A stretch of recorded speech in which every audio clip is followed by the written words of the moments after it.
اوس یې په دې وخت ورو د کېده وایي د لیاقت بلوچ دوی پی ایچ ډي له تللی دی وایي دې غزاله ولې ما وایي ته پورته سوله ده یعنې څونه لاندې خبره ده دا قاضي حسین احمد زوی امریکې نه پی ایچ ډي کړی ده قاضي حسین احمد زوی د امریکې نه پی ایچ ډي کړی ده افغانستان جهاد ته هم تللی ښه تاسو د خپلو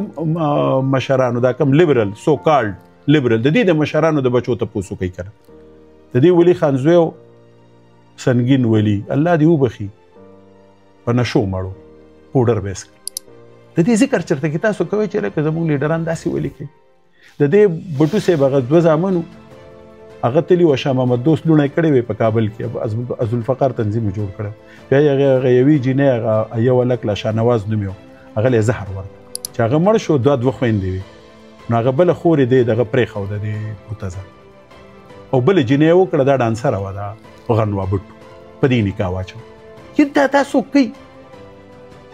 دا د ښه اوس هغه کوم زوی چې دی د مرتضی بټو د بټو چې کوم جونیر ذوالفقار علي بټو جونیر چې ورته وي چولی یې اغوستې یې ګډېږي ښه دا دغه چې دی دا سلمان تاثیر د ده زوی دی نو هغه وایي چې هغه کړی دی چې ما باندې هلک سره شادي وکړه هلک سره یې شادي کړی دی دا د دې کردار دی د دوی د بچو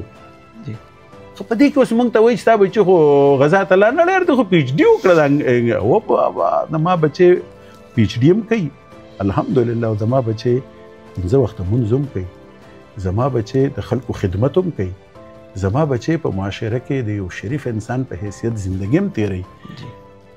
او ته ما سره هغه